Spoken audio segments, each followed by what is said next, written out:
Practice talking to the camera, Steve. Is it on? It's on. Can you hear me now? Yeah. Okay. No profanity. You just talk and act natural. When I edit it, I cut out all the bullshit.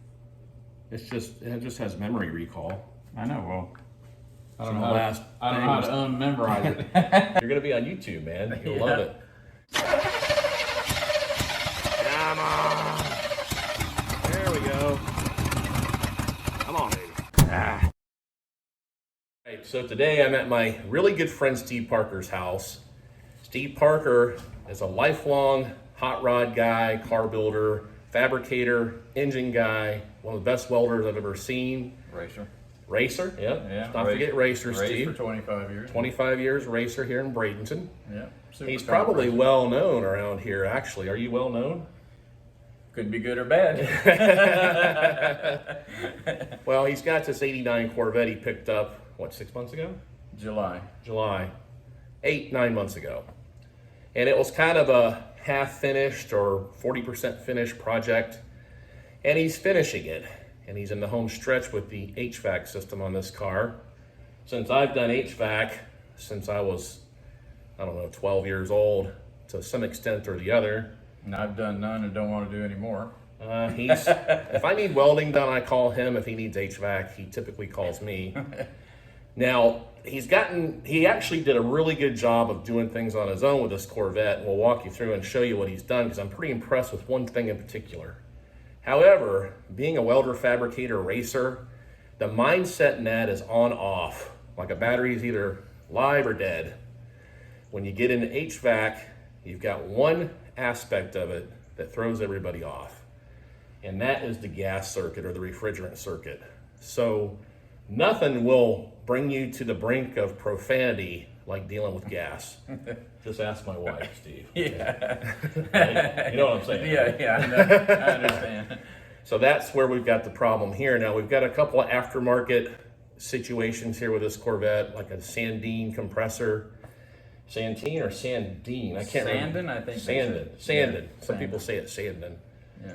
But the rest of the system is stock with automatic climate control. So Steve, And these compressors, the 500 series Sandin was a one-wire compressor. correct. These cars were a two-wire compressor, so it wouldn't come on. So That's the part that impressed me, because he Yeah. turned this two-wire clutch into a one-wire. no, one wire to a two-wire. One wire to a two-wire, because all the safety switches in these GM cars, they kill the ground. They operate the ground. That's how they work, instead of operating the power source. Just only took me 3 weeks to figure that out. But you figured it out. That's the Yeah. important part. Yeah. But however, the whole project's come to a screeching halt, because over Steve's head, you'll see a set of gauges. And I think that's where he hung them up the last time and went into the house all, In a huff. in a huff, big huff, right? Yeah.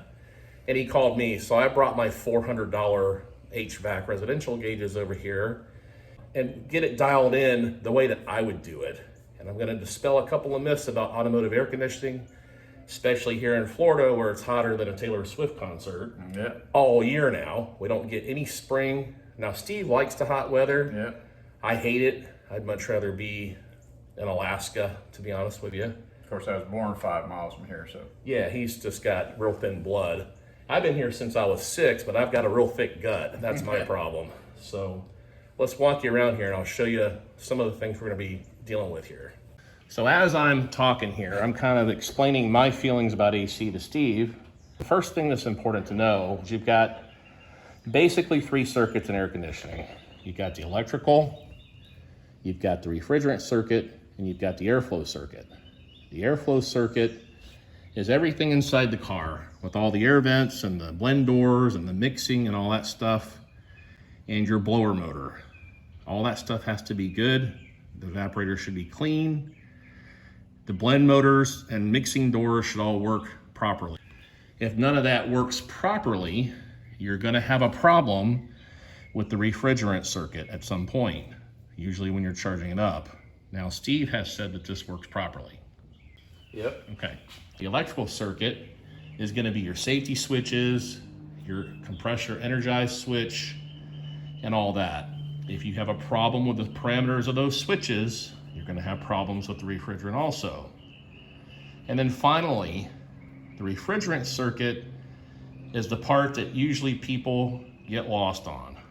And that's where you can have refrigerant leaks or safety switch issues.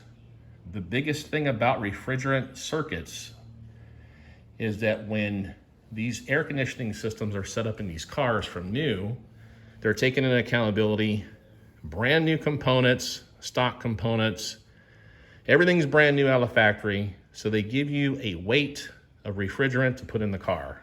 So it might be 1 pound, 8 ounces or whatever. Well, that's pretty much okay for the first couple of years of the car's life. Once you start getting a damaged or dirty evaporator, damaged or dirty condenser, the valves start wearing down in your compressor, and some other things that go on with car ACs. Not to mention they have an infinite non-static atmosphere that they operate with. So you've got outside air, you've got humidity, you've got airflow from speed of driving down the road, and you've got variable speed in the compressor from the engine RPMs. With all that into account, I never charge cars with the weight on the sticker, especially when they're older. If it was a brand new car or you're replacing the entire system, that's fine, it works. Something like this with an aftermarket compressor, you got a different fan setup, you've got 600 horsepower, you got Steve Parker with his enthusiastic driving and wanting to be really cold, you kind of have to throw all that out the window. And I charge all air conditioning systems the same way in Florida. It's just so hot down here. You know, a lot of these cars, when they are set up with that factory weight, if you live in Lima, Ohio, it really doesn't matter. You can use that factory weight all year round. But if you live in Key West, or even where we live here in Bradenton, you're gonna have to dial it in, or you're gonna sweat a little bit. So let's get into this now. So Steve's gonna take his Harbor Freight gauges off. They're not Harbor Freight gauges. Oh, probably a Corvette's a really good demo car for this, Steve Parker, because you can kind of see everything and point to it really easy. Well, you can on this one now that the factory motor's out. Yes. And by the way, this Corvette has been significantly upgraded. What is that engine it has, Steve? Is that a stroker? It's a 434 stroker motor, yeah.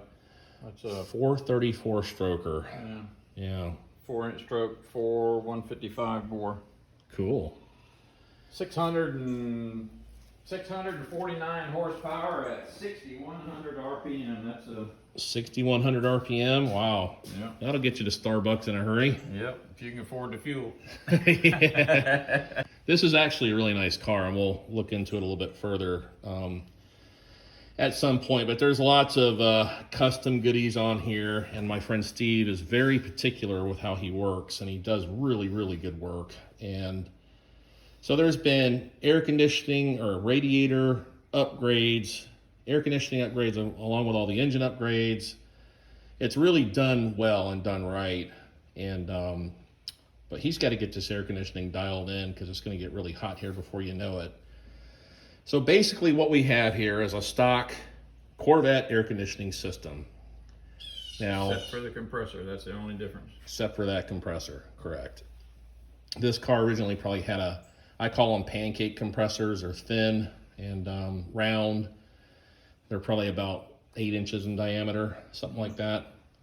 So this one's got the Sandon, yeah, I think Sandon compressor. Yep. That's even factory accumulator, but we had to custom make all the lines now. A lot of the lines are custom made. Factory accumulator, that's an accumulator there. Condenser goes in front of the radiator, of course. That's a factory stock one too. Yeah. He also had to modify the fan shroud with this aluminum plate right here. He had to actually raise that fan up because it was hitting the sway bar. Yeah. That's a high volume electric fan to maintain the cooling capacity he needed for this engine. And I think Corvettes are kind of hard to keep cool to begin with. Yeah, they were a problem. 84 to 91 or something, they were a problem. Yeah, then you throw an air conditioning condenser into the equation and that makes it even more difficult. So he's got all that squared away pretty well. So as with any air conditioning system, this is the low side or the vapor side. And then down here on these smaller lines, you've got the liquid side. The compressor compresses the freon or refrigerant into kind of half vapor, half liquid coming out of the high pressure side of the compressor. This is the suction side, which is going to suck in primarily vapor. Now, what dictates, Steve, vapor versus liquid is called superheat and subcooling. There you go. You're above my head already. What superheat and subcooling means is that the freon has the capacity to be either liquid, vapor, or a combination of either one. So when you superheat a vapor, you can actually have it partially liquid. And that's what you're measuring up here close to the evaporator, is superheat. Subcooling is just the opposite, primarily liquid, but it could have some vapor. That would be measured back here, closer to the condenser. That's why the fittings are where they're at. Your high pressure fitting is here, close to the condenser. The low pressure fitting Actually, it's on the accumulator here, I think. is on the accumulator in this one, which is close enough to the output side of the evaporator. Okay, so I got my Uniweld Smart Tech gauges hooked up. I had to use, can't find my high pressure adapter, so we're using Steve's Amazon, Harbor Freight. No, Amazon, I don't have, not Harbor Freight, I wouldn't do that. Okay.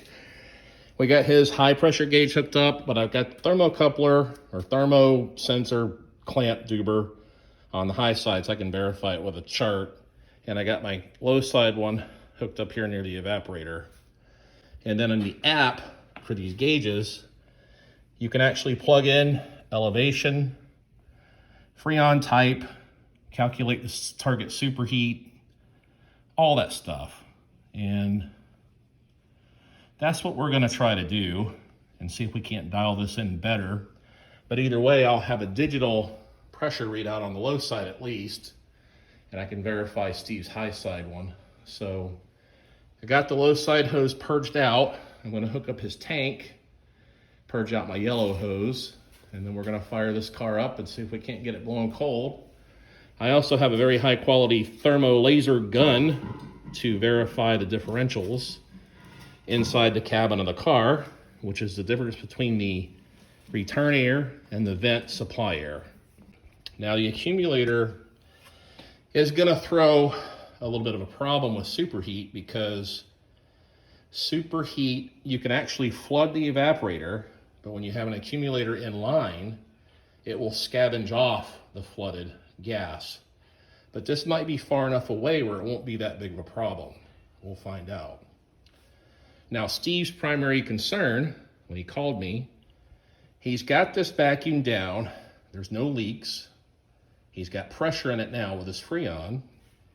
He was worried about cycling the compressor.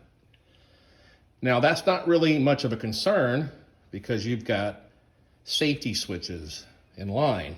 So you've got a low pressure switch here that cuts out the compressor, usually below 20 PSI. And then there's two switches on this Corvette down in the liquid line. One of them, according to what I read, is a compressor cycling switch, which maintains a reasonable cycle rate for the high pressure. The other one's going to be a high pressure cutoff. The reason you need that is so the compressor doesn't overrun and you have a blockage somewhere unbeknownst to you, and it'll explode your hose or blow out your condenser or cause some other kind of problem. Right. Okay, here's what's happening. Got Steve's gauges hooked up and I've got my thermal links hooked up. And what's happening is, first of all, whenever I charge an air conditioner, I do it with the windows down on the car. Just show you here. Windows down on the car, max AC, high fan blow, and then rev the idle up to about 1500 or so, because that's cruising speed. It simulates cruising speed. And even sometimes when it's possible, you could put a fan in front of the grill, in front of the car, kind of simulate driving 35 miles an hour down the road. However, the fan that's in the car usually compensates for that okay. But what's happening in this case is because this car has the same Sandon compressor, It seems like the orifice or the metering device is probably a little too big. We need to get a little bit more back pressure or head pressure on the high side of the gauges, because at idle, they're reading about 180 on the high and 40 on the low. So you're getting a little bit of a flooded, it's not really flooded, you're getting a little bit too much high pressure on the low side and not enough high pressure on the high side. So I don't know if that's got to do with the way the sand and compressor flows as opposed to the stock one, but we need to get a little bit more head pressure. I'd like to see it at like a little over 200, 220 or so at idle and 35, and then at 1500 I'd like to see it below 30-ish or so, and the high pressure go up maybe to 240, 250, and it would probably work really good that way. And now when I say work, I mean in Florida, we get stuck at a lot of traffic lights. This car is not going to cool that well at a traffic light with a low head pressure and a higher vapor return pressure. So GM orifices are color coded, I believe, and they've got sizes. So we're going to try to downsize this one, probably 1, and see what happens when we do that. It should fix the problem. This tube is right here. That's the metering device. It has to have a metering device, and this metering device, an orifice tube, is very similar to like a Windex bottle. You put it on spray and you pump it. The pumping action in the Windex bottle is the compressor, or the compression of the liquid. The atomization occurs when it comes out of the nozzle. When you got 2 settings, you got like spray and stream, so you can squirt people across the room. On the stream setting, there's another metering device called an expansion valve, and it works very similarly to a Windex bottle, except it would be the one with the twist nozzle on the end that you twist, and you've got like an infinite amount of spray or fan or whatever you want to call it. Orifice tubes are much better in general, in my opinion. They don't get quite as cold as an expansion valve can, but you'll find expansion valves on mostly Chryslers and old Toyotas and stuff. Well, that's what that is It's an orifice, a flow rater, yeah. it's not really a, Not an expansion valve. not an expansion valve. No. Yeah. It's a simpler process, a lot more reliable, but not quite. Now in this car, it probably doesn't matter, but on new cars with the new Freon, an expansion valve will get them really cold. But they're not as reliable long term, in my experience. We're gonna start with this blue Ford one.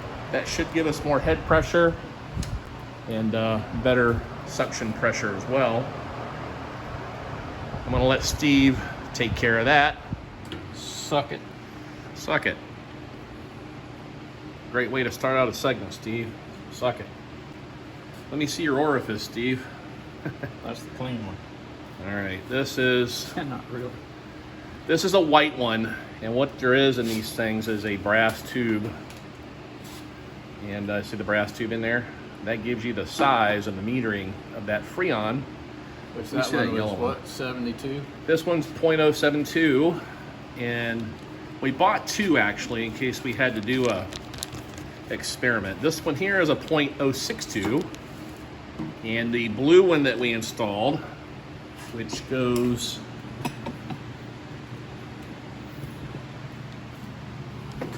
right in that fitting right there. That's the little orifice holder. There's a blue one in there that's actually kind of dedicated for a Ford, but they're all the same. They all fit. And I think I figured out that the colors, I think almost any yellow one, where are they at? There we go. I think almost any yellow one's going to be 0.062 and almost any white one is going to be 0.072. Probably any blue one is going to be 0.0, what did I say it was? 6.7. 6.7. So we're going And down. they don't tell you that. You have to look up a chart. You got to find a chart online. It's kind of a hassle. Steve's got this antiquated vacuum pump that he borrowed from one of his buddies. Well, buddy gave it to me. Oh, gave it to him. Sorry. It's free. Yeah. It was a pretty good gift, to be honest with you. All right, we got both valves open on the gauges. So you can see it's already pulled it down to 25 inches of mercury. Now these old analog gauges like this, they're not perfectly accurate, but they're good enough for sure. Most important thing is to make sure the needles start at 0 when they're not connected to anything. You're supposed to just shut the vacuum pump off, leave those valves open, and that tells you if there's leaks anywhere between this yellow hose and the entire system, including the manifold. Or you can shut those valves off and it just isolates the system. So you can kind of do that either way. Kind of turn it off and let it sit for a few minutes. If the needle doesn't move, you probably don't have a leak. If it does move really quick, you got a big leak. Ask Steve, he'll tell you. Yep, absolutely. However, you can still have a leak because sometimes vacuum pumps will seal leaks by, you know, contracting the O-rings and sucking them down.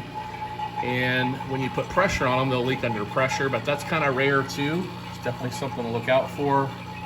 I'm not worried about this because we didn't have any leaks before we ever started. And I think he's had this system sealed up for probably a month, have you? Oh yeah. Yeah. Okay, the old Marvac pump did its job. We could only get it down to about 28 inches of mercury. We got it shut off now for about a minute. So we'll let it sit for about 5 minutes and see if that needle budges at all. I doubt it will. It would pull it lower, but this pump needs to be rebuilt because I think Jerry Mathers used it on Leave It to Beaver. And it's a really good pump, really good old pump.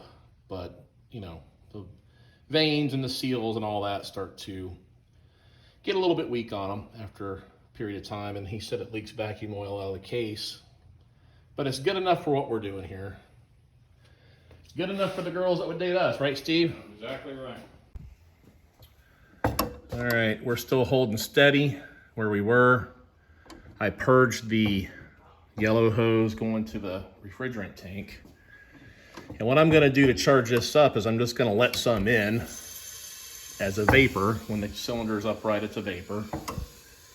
Sometimes you can listen for the pressure switches to click. Otherwise, I'm just gonna give it a little static charge. We'll try to do like, oh, it's only got like 5 in it now. I'll try to put it at about 50, I think. What we're gonna do is I think we're gonna go ahead and let Steve crank up the car, as my relatives in Georgia would say. Crank it up, Steve. Crank it up. Okay, we got everything shut down now, and our static pressure previously was about 90. Now we've got, it's pretty equal to about 98, 96, 98. One's 96, one's 98. That's about right. So I actually have a little bit more Freon in it now. And we've got better metering with that smaller orifice. So Steve's writing down all the information that I gave him. Our end pressures were around at 1500 RPM. They were around 28 on the low side. And it got up around 225, 230 on the high side. And at idle, it was around 210 and about 35 on the low side. That's the way that I do these in Florida to maximize the cold air. It seems to work for me. I realize there's people that will become very combative about that, but that's okay. I'll be sitting in my truck, freezing my tuchus off. And so what we're gonna do is we're gonna see how it plays out once he starts driving this car around. We have the yellow orifice here we can pop in later this summer if necessary. And then here's the original .072 correct orifice. But again, I think the problem is with that Sandon compressor, I think it spins faster, or there's something different about this car. It might even be the cooling capacity of the radiator. You don't really know. So what we did here is we just kind of dialed everything in for the conditions that are outside and what's with the car. We also had to roll the windows up to make it charge correctly. I usually don't do that, but this car has such, I think it was putting so much heat out of the exhaust in the engine compartment that it was actually sucking that heat in through the windows and artificially creating a heat load. So Steve's gonna get the car. He's got a couple of more things to do to dial in the cooling system. Slow down the water flow through the radiator. It's firing through there like a pressure washer, and he needs that water to stay in the radiator for more than a half of a second or so it can get some of the heat out of the water. So he's going to make some adjustments on that with a restrictor plate, and he's going to drive this car around some with the air on and see what it does. But it looks like all the work that he did was really good with the compressor clutch modification that he did. All the piping looks really sound. Got some new caps here. So we're gonna disconnect all this, and he's gonna probably get busy, I guess, tomorrow or so doing the restrictor plates. That's gonna do it for this lovely day on GBG. This is my good friend Steve, and he has you mind if I plug your wood turning blanks? Yeah, no, yeah. Is that all right? I'm gonna have to go back to that tomorrow. He's a really good wood lathe, wood turning craftsman guy, makes beautiful bowls, and knows just about anything you'd ever want to know about wood turning, and then getting into that wood crafting. Am I saying that right? Wood crafting? Does that sound all right? Okay. I mean, you know, we sell the blanks for wood turners is what we do, have a sawmill. Well, he's good for technical tips with it, but they sell, he has a website called woodturningblanksforyou.com. Yeah, the number 4. Number 4. Woodturningblanks, number 4, letter U.com. That's this guy here down in Bradenton, Florida. He gets a lot of wood blanks, and he, what do you put them in? Beeswax? They're paraffin wax and beeswax, a mix. Yeah, it's recycled candle wax. Recycled candle wax. He's got quite the production here. He's got a portable sawmill, and he gets some exotic wood sometimes. I think you might have some on your website now, right? Tons of wood. So if you got any questions, and certainly if you want to buy your blanks, him and his wife Diane do a great job with that. I wish I knew more about it. I wish I had the patience to turn wood. I don't. And I don't have the coordination either. I tried it one time and sliced my hand with a chisel. But anyway, www.woodturningblanks, number 4, letter U.com. And Steve's gonna give me an update, I'm sure, about how the air conditioning works in the Corvette. Probably shortly. Probably tomorrow or shortly or something like that. Mm-hmm. And hopefully my metering change up solved the problem. Remains to be seen. I thought I wanted to know more about car air conditioning, but I really don't. Air conditioning is a tricky thing sometimes. I can take care of any of the drivetrain stuff. I'll do that. Yeah, he's the man with that stuff. But like I said, when it comes to gas, I'm pretty good with gas, Steve. You know. Yeah. Making it, dispensing. You must have been talking to Ken.